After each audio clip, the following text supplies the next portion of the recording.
Welcome to the Automation Unplugged podcast, the podcast for technology professionals, featuring leading industry personalities. I'm your host, Ron Callis. Let's get started.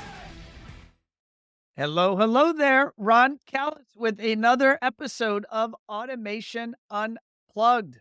I hope you're having a great morning or a great day, maybe a great night. Depends when you're tuning in. But today we have an awesome guest for you. Actually, I've just gotten to know this guest, and he came strongly referred to the show, and I think all of you will find him super fun and interesting, and maybe some fresh ideas will be available for all. So I'm excited to dig into this. I know that I have a ton of questions for him, and so you're gonna find me learning here with you live as we jump into the interview. But I have Frank Papayianis, and he is the CEO at Atlantis UGS, which was formerly known as Atlantis Partners. And Atlantis Partners acquired UGS, and so now he is CEO at Atlantis UGS. So let me go ahead and bring in Frank, and we'll get started. Frank, how are you, sir? I'm great. How are you, Ron? That's, another day in paradise. I find happiness is a state of mind. So it's great. House is burning down around it. It's great. Everything's good. The glass is always half full. That is correct. Frank, where are you coming to us from right now? Where are you, in your home or office, and what city and state?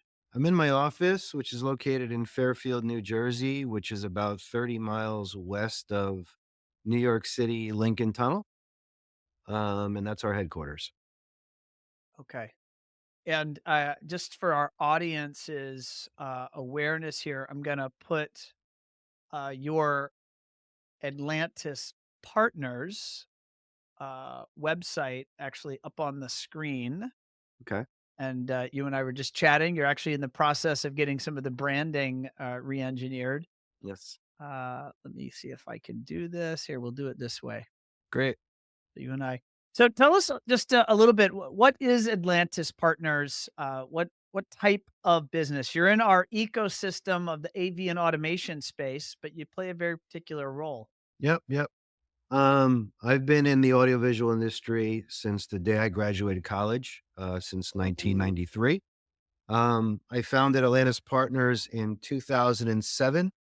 And what we are today, and since the beginning, is we are an audiovisual subcontracted labor force focusing primarily with the commercial audiovisual industry space, which means we primarily focus on Fortune 100 permanent audiovisual technology installations. What would be the type of typical businesses that are hiring you and bringing you into, and maybe then what are the typical businesses that are engaging you, and specifically what are those types of projects then that you're brought into? Right. So I get hired 100% of the time by commercial audiovisual integrators. So companies such as Diversified, AVI-SPL, CTI, Ford AV, Yorktel, the list goes on and on and on. But commercial audiovisual integrators hire us to become a subcontracted resource for them in order to do instantaneous deployment and scaling for their projects on a on-demand project-based level. Okay. So, for example, Sure. a business, you said Diversified, so I'll use them as a placeholder. Sure. They might be awarded a contract, and rather than the necessity for them, because, they aren't guaranteed an award, right? So when that award comes through, then they could, through their relationship with your firm, Right. ultimately staff up more quickly than having to go out and hire all the let's say they were fully Yeah. allocated with their staffing, you would provide that overflow or that bandwidth allocation that would let them bring a crew onto a project. Yeah, yeah, and, we could use diversified as an example. So, for example, MetLife, insurance company, is an account for diversified. Um, they have a headquarters in New York City. MetLife gave the contract, or Diversified was awarded a contract to install all of their new audiovisual equipment in their headquarters in New York City.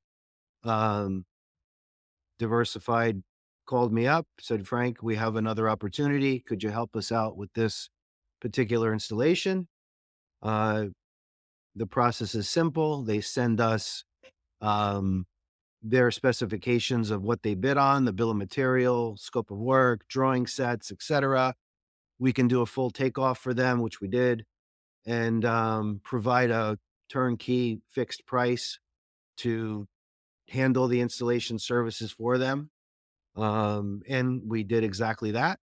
And that's what we do day in and day out. And we have built not hundreds, but thousands of conference rooms for Diversified, for MetLife in at least 6 or 9 different cities around the country. So this is not just a New York City based thing. Um, we have technicians deployed in various cities and states around the country, and we have them there to service exactly this kind of example because you know, uh, anytime, well, a Fortune 100 company that has a headquarters in New York City most likely has satellite offices wherever else, and wherever else the AV technology is also needed. Um, so for AV integrator to use a single source subcontractor to work with them not only in one city but multiple cities, um, is just a huge advantage for everybody, just from a paper trail perspective. Cutting one purchase order, um, talking to one team, or to get a multi-city project executed.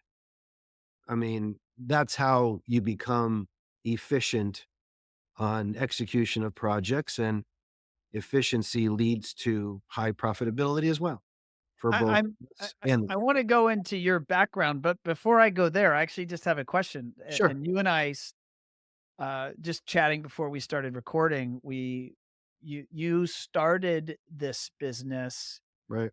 um, in 2006. Is that Yeah, looking at 6 my into notes here? 7, yeah, I don't even remember exactly, but 6 and so I always love or like just the specific nature of the origin story of the business, like right, in '06 right, or '07, right. whatever that exact time frame was. Yep.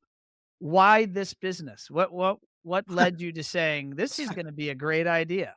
Yeah, I'll give you the answer, it's only the truth. I don't know if you're gonna like it, but I'll give you the answer.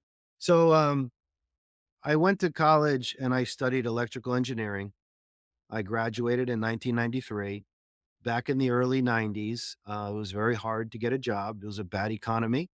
Yep. I sent out a ton of resumes, and I only got one response back. And the response I got was from a audiovisual integrator that's still in business today, located in New Jersey. The company's called Verix.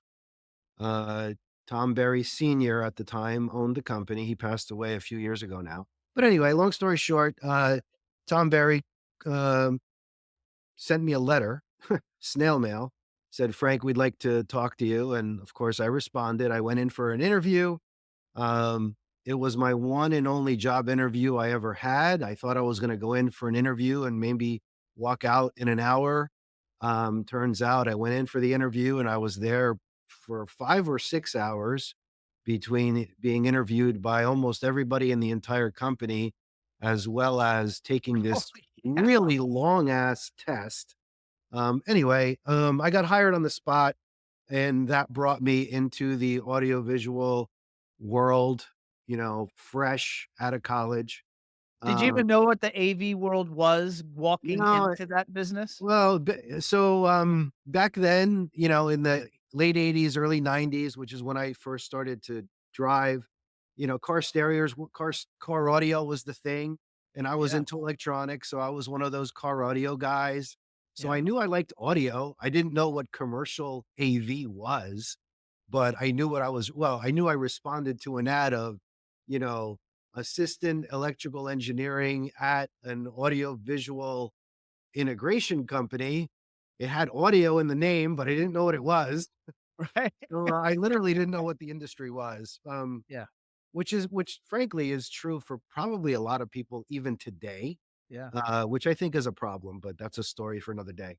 Um, so that's how I got baptized into this industry, and I'm glad I did because I do love it. I really have a passion for it.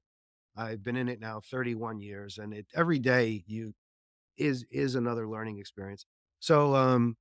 So I stayed. I worked at Verix as a assistant engineer. Uh, then I got promoted to engineering on my own. And back then, the engineers also did project management. They didn't separate that responsibility.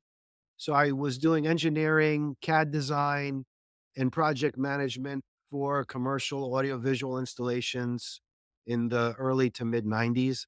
Um, I left Verex on good terms in the late 90s to go work for a competitor. Um, and when I went to the reason I went to the competitor was I wanted to do something a little different. So I became a sales engineer Mm. with my second More employer. money, right? Because you could Well, help well, it make it was less salary yeah, with a commission, not yeah. guaranteed. More risk, more Um, reward. yeah, and I had a baby on the way and didn't know what I was getting myself into. It was like half the salary, but again, commission. So yes, gamble on my part, but willing to do so, and I did, and happy I did. So at my second employer, I was sales engineer there for about 4 or 5 years. So um, I left the second integrator right after 9/11 in 2002. And then I went to my third employer. My third employer was a one man band acoustical and theater consultant. And I joined him in order to become his audio visual consultant side of the theater and acoustics division. Um, and I stayed there for another 4 years. So from 1993 to 2006, I guess that's about 13 years. I did everything from um, installation. I went out to the field when I was a project manager just to see the jobs and pull some cable and hang a projector or two. You got to get that experience. So I did everything from field technician to project engineer to CAD designer, CAD operator, um, systems engineer, uh, sales engineer, salesman, and then pure on consulting. Mm. So from a labor perspective, I think I pretty much did it all. And then, like, if I left something out, I don't know what that might have been. I mean, I was never a purchasing agent, but And okay. all of that experience, Frank, you were in that Fortune 100, Fortune 500 corporate Um, enterprise type yeah, application of AV and technology? yeah, both my first and second employers, they were both in commercial AV. Um, yeah, it was, more Fortune 500 at that back in those days rather than Fortune 100, due to M&A over the last 30 years. Right, of Um, course. um, so, and then in 2006, I decided to start Atlantis Partners, which I did, and I'm obviously happy I did.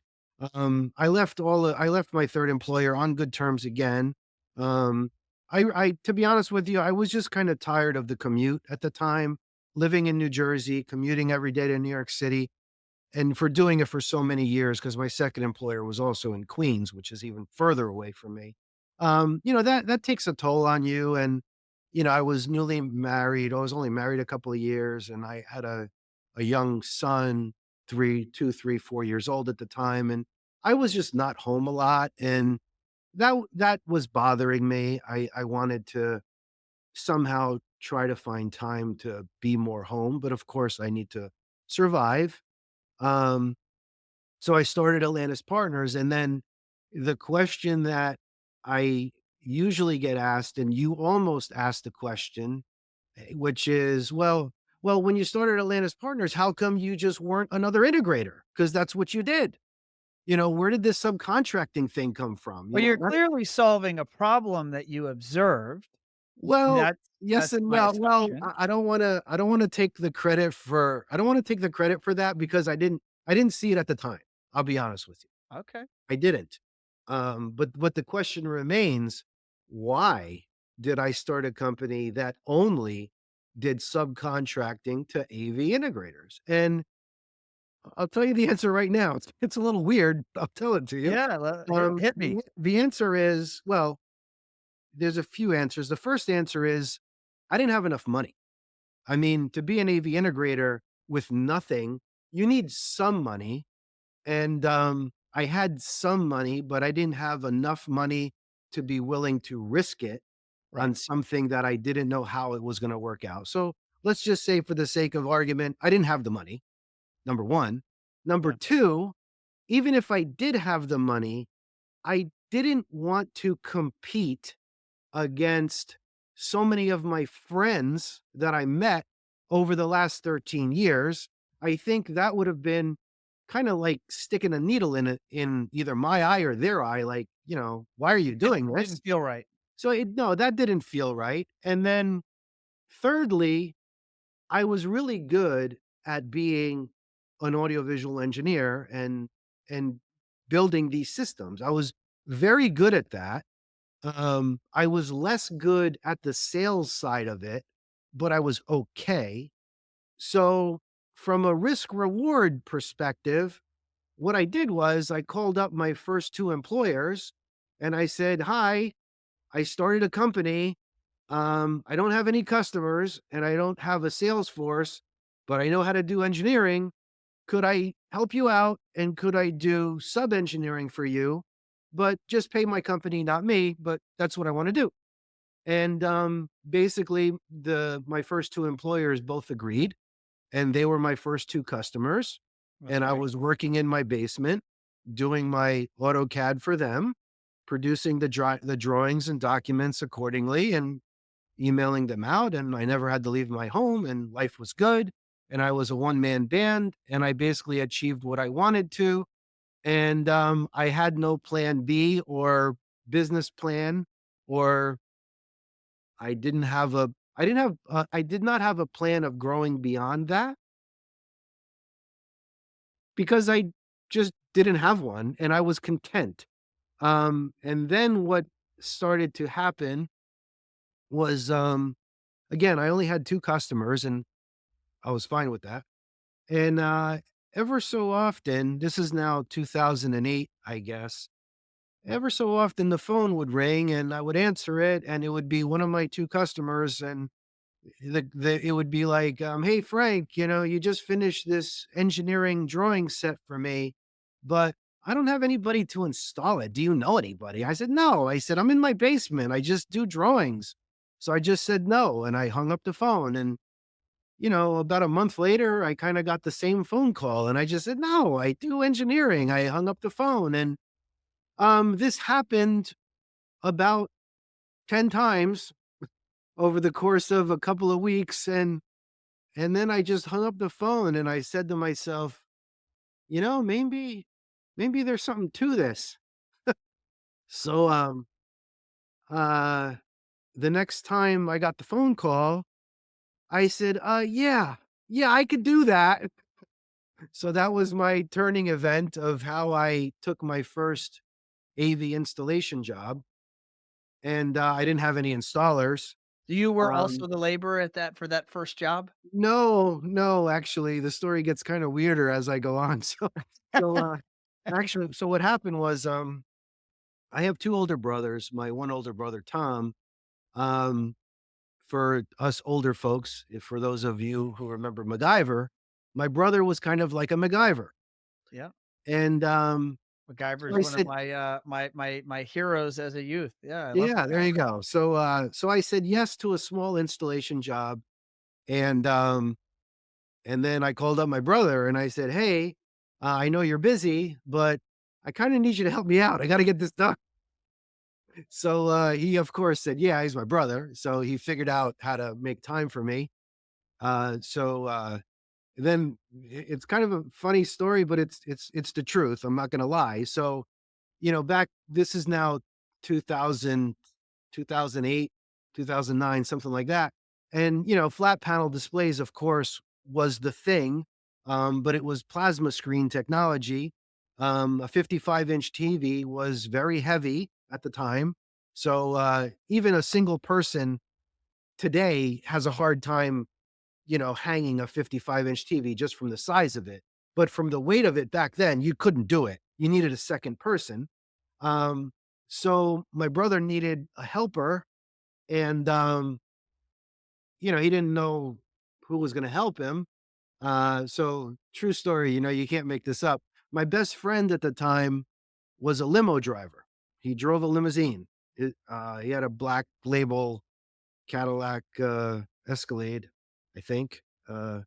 So I called him up. His name was Jesus. I called him up and I said, "Hey, I know you work at night, but I really need you to help out my brother during the day in New York City, hang this TV. Can you go help him out?" And of course he said yeah too, because he was my best friend. I was his best man at his wedding. And he says, "Yeah, sure, Frank, I'll help your brother out, no problem." So literally that was my install team. That's how it started. So so I love the um resourcefulness. Find a yeah, way. so that's legitimately and the reality of how it really began. So it just started rinse and repeat, and Did they God, stay on? Did Jesus, your limo driver buddy, and they your brother, did they stay on and become, they either did. part-time or full-time employees? Yeah, yeah, they well, my brother's a little older than me. He retired about 2 years ago. So he's not in the business anymore. Jesus is in the business. Yeah, he still works for me. He relocated. Well, I relocated him to Florida. That's a story for another day. Yeah. Um, but well, yeah, after we really got the integration or the installation team solid up here in the Northeast, I'm getting ahead of myself, but I hired a business coach and we decided we needed to replicate this model someplace else in Yeah. order to prove it out. And I picked Florida because I figured one day maybe I want to retire to Florida. Yeah. So I basically paid for the relocation of my technician to Florida. I hired a salesperson in Florida, and we began doing it all over again in Florida. And that is still, Florida is my biggest second territory outside of New Help York. me understand what that trajectory looked like. If the business started in '06, '07 with you doing design work, and then you Yeah, got your brother and Jesus to help with installation, yeah. and, today, just today for the folks tuned in, like, what's the general size of the business, if maybe just people you have on the team? We're just over 100 full-time W-2 employees today. Okay. And you guys are located in offices around the country, Yeah, we have about 6 or 8 locations now. 6 Uh, or 8 locations. yeah. What did that trajectory look like? Was it, a Um, 45-degree uh, angle up, from starting to now, or yeah, was it so jaggedy up and down? all right, yeah, well, okay, so to answer the question, so it was myself and my brother Tom and Jesus, so it was the 3 of us, if you will, and then I hired another one, so that made it 4 and 5 and 6. So, um, I had about, half a dozen or so, technicians. and I was doing a lot of work for my second employer at the time. And well, this is actually another funny story. Um, Jesus, I don't know if I could say this, but I guess I will.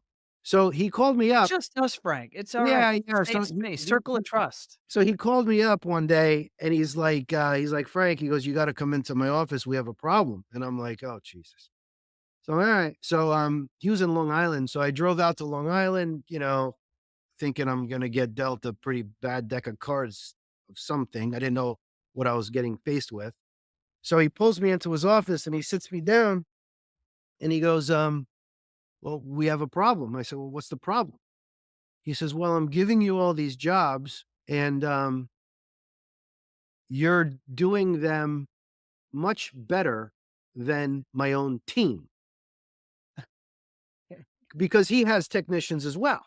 And I was just taking work on that he couldn't get done himself, Is overflow work. his overflow. So I said to him, I go, so, well, where's the problem here? And he goes, well, you seem to be able to manage your technicians so much better than we can manage ours. And I said, okay. And what do you want from me? And he said, well, um, I kind of want to make a proposition with you. I'm like, well, what's that? And he goes, well, I'm going to lay off all of my technicians and I want you to hire 85% of them overnight. I go, and then what? He goes, well, then I'm going to give you all of our install work and you just do it all. And I'm like, well, how do I know you're going to give me all the work? And he goes, well, I just told you I'm going to give it all to you. I go, yeah, but what if you don't? He goes, Frank, I'm going to give you all the work. I go, okay, but I mean, I'm going to have enough cash flow to pay for all these guys. And It's a are you lot sure? of that's I a mean, lot of cash I flow go, how am demands. I? So to answer your question, I went from about a half a dozen or so guys to roughly 18 or so overnight over this handshake agreement. Wow. What Um, year was that? uh, 2011, Okay. 2011. So the worst of the Great Recession was over? I never saw it, You honestly. never saw it. I was too small. Right. I flew under the radar at that time. I didn't never saw it. But anyway, um, so that's how I went from a half a dozen to, I don't know, upper 18, upper teens, maybe 20 to 20 people, including myself. And then from there, we just kind of kept stepping it up. And probably when I had roughly, I'm going to say 2 dozen or so technicians in the New York, New Jersey area. Like I said earlier, I hired a business coach and then we started talking. And then, you know, through those discussions, we decided to replicate in order to prove the model. Because one day, if I ever want to sell the company, it needs to be sellable and replicatable and all that stuff. And that's how we chose Florida. And I kind of told you that little story. So that's how we launched the satellite office of Florida. Um, which totally worked out. And then after we launched Florida, did that for a couple of years. Then we launched Raleigh, Durham, North Carolina. And then after we launched that, we launched San Francisco. And then after San Francisco, we did San Diego. And then we did Texas and Phoenix. And this is all before COVID. Yeah. Um, so just before COVID hit, um, I was about the same size as I am now, right around 100 or so, and then COVID hit, and then, COVID pretty much wiped me out in California. I had about, I don't know, 15 or so full-time W-2 technicians in California. Um, but I don't blame the employees for having to leave. I mean, I got PPP money and I did everything I could do, but if you're not working, you're not working. So I would Yeah. get the phone call, "Hey, Frank, I'm sorry. I'm going to go take a job with Amazon delivery. I need to pay my bills." Okay. Goodbye. Good luck. What can I do? So of all the technicians that I lost, 3 of them I remained on, and they're still with me today. Phoenix and, Texas were never big to begin with yet before COVID, and, after COVID, I just got knocked out of those 2 states. Um, and the East Coast survived. Um, yeah, Is COVID now fully behind you? Like, it's the I e I oh, think so. I think so. But and then there were things that happened after COVID that screwed a lot of things up in the industry. Right after like COVID was the whatchamacallit, the when you couldn't get product, oh, all the the, chip crisis and all yeah, that. the chip crisis. So that the I didn't see that coming. I don't know who did. I don't think anybody did, but I mean, that really screwed up the AV supply chain, Yeah. across all We the lost customers here at One Firefly over it. I mean, I had yeah, commercial and resi integrators. In some cases, some small guys went under. yeah. It was very, very hard. So, to answer your question about COVID or post-COVID, yeah, the volatility of the chip problem created a big instability in the execution of the market. In Mm, other words, getting the product and getting it installed, it made it for very choppy waters. Um, so my life trying to run a subcontracting installation company in the years of, all of them, 21, 2, 3, and 4, um, it became very choppy, meaning there was very little work, and then all of a sudden, there was so much work because all the material came in and everybody wanted everything at one time, and there yeah, was not enough techs to deliver, so it was feast or famine, and, I mean, I hated that because you couldn't satisfy everybody when the demand came in, and then when the demand went away, you had a hard time making payroll. yeah. And it's just, yeah, any business owner, has to fight cash flow, and that's no fun. So I'll leave it. Are the chip shortages behind us now here in 25? You're asking me? Yeah. Uh, I think so. I think so. Fingers crossed. Yeah, I think so. So, well, okay. So, I mean, again, I'm not going to get political into this, but what happened after the chip shortage? So, after the chip shortage, well, and post COVID, of course, the whole work from home thing. So, we do commercial AV, so commercial real estate, that took a dive. So that really screwed up the entire ecosystem. Yeah. And that also compounded the ebbs and flows and the ups and downs and the feast and famines.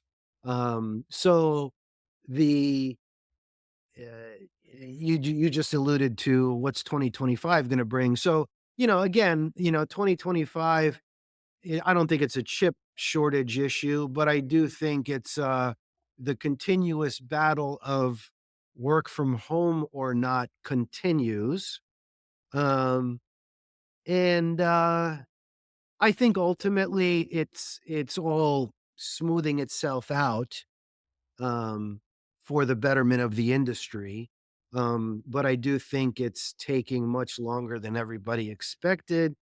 Um, but yeah. I'm gonna translate that topic or question to the side of technology, Yeah, and I'm assuming one of the things that you're inferring or referring to is that because workforces in some cases are now hybrid or work from home, the quantity of space and the use of that space at that enterprise or Fortune 100 um, business is different, and the technology is changing and evolving as well. yes. So what are you seeing? Like, how is the technology that you're being asked to deploy today Yeah. different than it was, say, 5 years ago or before? Like, what are the big changes? Well, yeah, I mean, the boy. Okay, let me know if we run out of time. So, there's a lot here to say. So, um, okay, let's just focus on the technical aspect of this question for now, the technology. So, Sure. the audiovisual technology itself in today, 2025, 2024, versus 5 years ago, 10 years ago, the the technology has changed a lot. The technology the technology is quote unquote smarter. It's more plug and play. The manufacturers over the years of time have have redesigned or further designed their products to much more seamlessly easily integrate with the other products in the pro AV industry. What that boils down to is simpler designs, which is, in my opinion, this is all good. So simpler designs, lower cost, easier to install, quicker to install. All of these things are, in my opinion, positives. So what this has done to the industry. So if you're looking at it from the vantage point of an end user, and let's say you're a Fortune 100 company, anything, Coca-Cola, pharmaceutical, financial, doesn't matter. If you're a Fortune 100 company and you allocate a budget and a bucket of money for audiovisual technology on a yearly basis, 10 years ago, if you allocated, pick a number, $500,000 for audiovisual spend, a $500,000 10 years ago, I'm just making numbers up. Let's say a $500,000 bought you um, 50 conference rooms or fifty spaces. Do the division on that. Today, instead of buying 50 spaces, it potentially could buy 250 spaces or whatever the number is. You get the idea. The Mhm. end user can buy many, many, many more spaces of AV technology today compared to the past. And Well, you're that, saying with factoring in hardware cost or hardware and labor? well, both, but Because both. it's easier to install, so it's It's quicker to it's install. easier to install, it's quicker to install, and it's certainly cheaper, hardware-wise. And it's a win-win for everybody, including the hybrid work at home employee, and I'll tell you why in a second. So, in the past, when take that same example with a $500,000 budget, and the integrator can only buy whatever, what did I say, 50 rooms. Well, today, they need to be able to populate 250 rooms. Why? Because there's that many more simultaneous video conference calls happening on a minute by minute basis with whom? Well, with certainly their customers and their vendors, etc., but also with their internal staff that are now working at home 50% of or whatever the number is. So the the the demand for the technology because of the hybrid workplace elevated the need for the quantity increase anyway. And good for them. They got it because the technology cost came down. So again, it's a win-win. Um, yeah. That when you continue to look ahead, are there do you see that trend continuing, or is there anything if you look into your crystal ball regarding the technology side? Because you and your team are being asked to Yeah. design and or not design, but Mhm. deploy that tech, program it, configure it, service it. Yeah. What do you see coming? I see it only growing. I see, it's very funny. Like, if you want to continue with the analogy of, 10 years ago, the end user was buying 50 rooms. Today, they're buying 250 rooms. Tomorrow, they're going to be buying 500 rooms or more. So that's only going to continue to increase.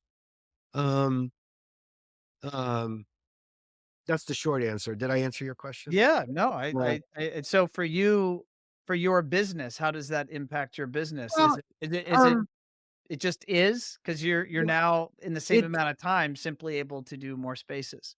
it benefits my company hugely. And the main well, again, this is my crystal ball, I could be wrong, Yeah. but the way I believe the way I believe it has been benefiting me, and that is what my statement that I'm about to say is based on, is we are the largest, hands down, audiovisual subcontract only labor company in America. So what does that mean? What does that mean is that brings the ability for an AV integrator to go to a one source company like ourselves and say, "Hey, I have a project to deliver 5,000 conference rooms over the next 9 months. Can you do it?" And because of how large our our staff is, our W-2 employees are, we could do it versus anybody who thinks they want to label themselves as our competitor because what the majority of our so-called competitors are companies that have no W-2 employees, and all they are is a Rolodex of freelance installation people that they Mm. can dial up on their text and hope for the best. That is not a way to implement a 1,000-room install in 7 cities across the country. You just Not with can't do it. consistency or quality. No, there's no quality. You don't have control of the schedule. Um, you don't know if you're getting a drug addict or whatever, and I'm not trying to toot my horn, but they don't have the insurances, they don't have the qualifications, they don't have the certifications, they don't put their people through the training, but yet they're gonna allow these uncertified, I'm not gonna say the word undocumented. I don't wanna get in trouble, but, these uncertified technicians, possibly uninsured, entering a Fortune 100 building to install a video wall in their lobby. God forbid the thing falls down, then what?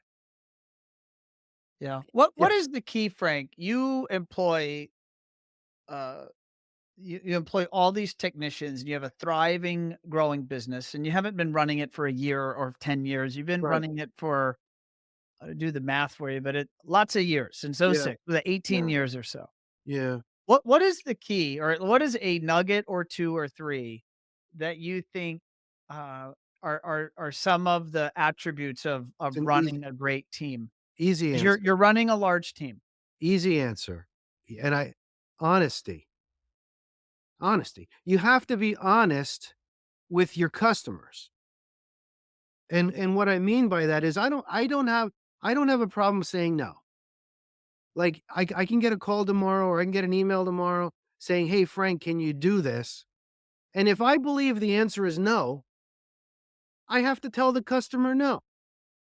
Like, "Frank, do you have a team to deploy tomorrow morning to go do this so job?" Like, I can't lie. I'm not gonna say, "Yeah, Mr. Customer, I have somebody," and try to go find, you know, 2 part-time guys at a Home Depot to go hang a TV, which is what some of my so-called competitors do. That's why that's why they are who they are, and that's why I've been doing this for almost 20 years. I mean, I hate to be that blunt about it, but it's only the truth. So, I have to be brutally honest with my customer, and and secondly, I don't have a problem saying I screwed up. Yeah. And I don't care if you talk about the audiovisual industry or any industry, but I don't know, I kind of feel like I'm old saying this, but in any industry, I really don't think people own up to their own mistakes. It could be from getting your car fixed at a dealership or an AV problem or anything in life. I just don't think there's enough of that. And forget about the rest of the industries, but back to AV. I mean, look, we're not perfect. Things go wrong. Let's be honest with each other. Whether it's a timing event that screwed up, a delay, a PTO, somebody called out, somebody broke a finger, the job couldn't get done, whatever the case may be, or let's just say something bad happened with the install. Not enough zip ties were used and a cable fell down and it looked ugly and the CEO got mad. Things happen, you know? So I'm not here to say we're perfect and I'm not here to say they don't happen, but to answer your question as to why we're still here and why we were the first and hopefully the last is because I don't have a problem saying no if I know I can't deliver. But I do try to give alternatives. Don't get me wrong. It's not like no, goodbye, good luck. It's no, but how about this or how about that or what can we do and yada yada yada.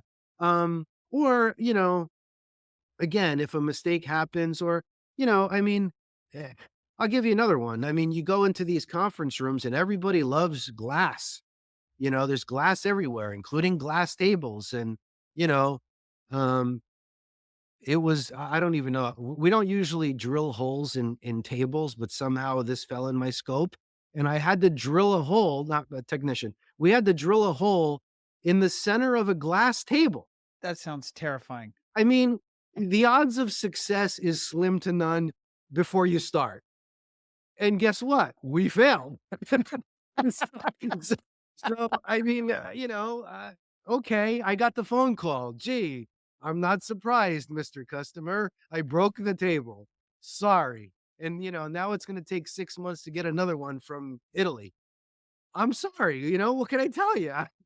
Did you ask that maybe order it from Italy with a hole in the right spot? God, I think that was plan C. Yeah.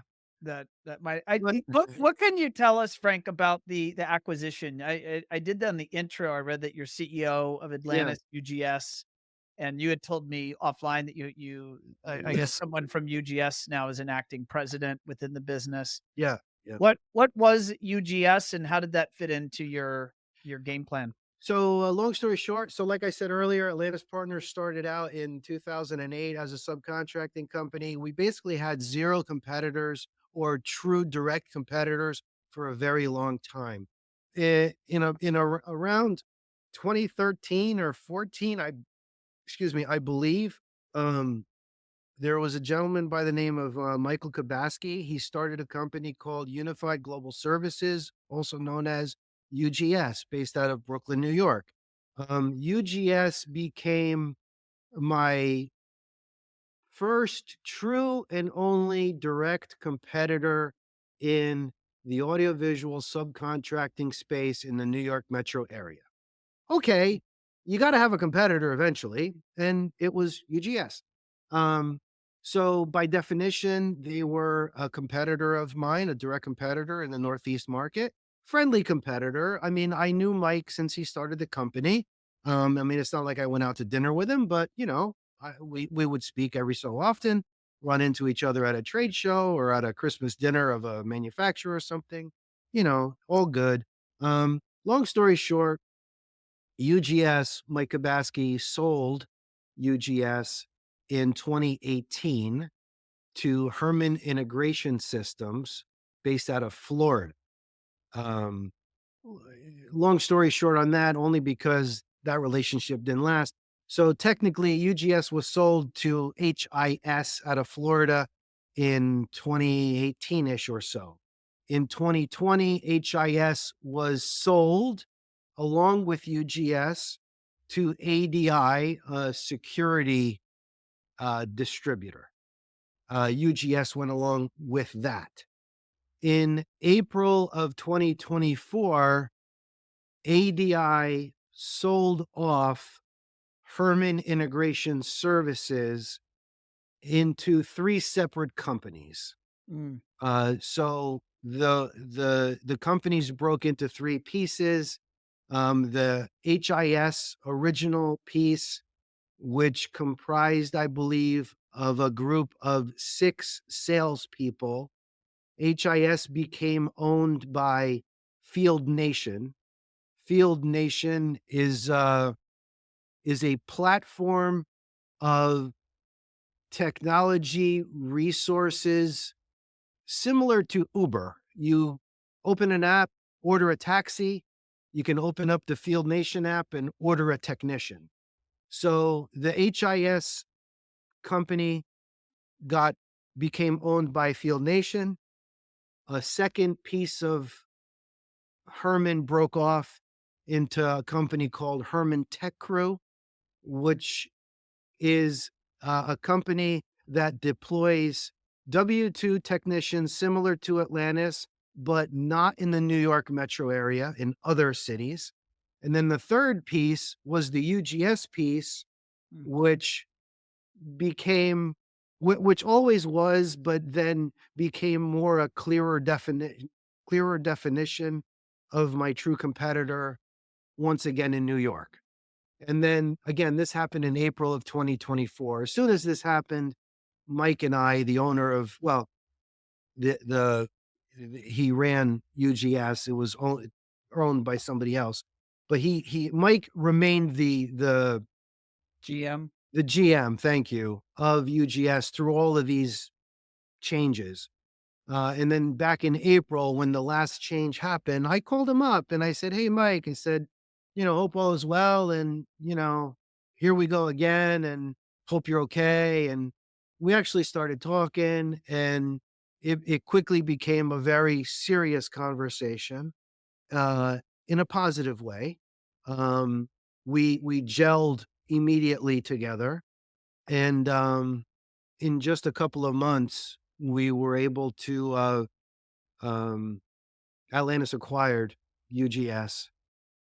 So that overnight, effectively, I believe it was December 2nd, hands down, we became by far the largest integrator, the largest. That that had to be a breath of, I don't know, a It's awesome. relief, Yeah. fresh air for, I'm gonna say, all the staff of UGS. My goodness, just listening Well, to your story, it sounds like they were put through the ringer. not a single employee had to get let go. Everybody was needed. That's awesome. That's Yeah. an awesome success story. Yeah, yeah. Yeah, everybody is so happy, and we constantly were having, group coordination meetings one after another, and not a smidge of bickering, nothing. It was every single meeting to this day is okay. What are we going to do tomorrow to make it even better? Make it even better. What do we got to do? And that's how the whole team is moving forward on a day by day by day basis. And frankly, we're just killing it. It's awesome. I think that's a great place to wrap it up, Frank. Yeah. It's been awesome having you on the show and frankly just learning about your business. And Yeah. I know so many of our listeners are likely leaning forward in their seat as they've been listening to your story and Yeah. all that you have done and are doing for the space. For folks that want to get in touch with you directly, I have some of your info here. Why don't you go ahead and shout out how they can get in touch with you, and I'll put it on the screen for anybody that's actually watching We didn't the update the recording. website yet, but you can definitely find me at atlantispartners.com. And my email is frank at atlantispartners.com or frank at atlantis.ugs.com. They both work. Um, Okay, and then I've also got a LinkedIn here. yep, Are you active on LinkedIn? very much so. Yeah. Tell me about that. How do you use LinkedIn? Just curious. Um, we do a lot of LinkedIn marketing, a lot of posting.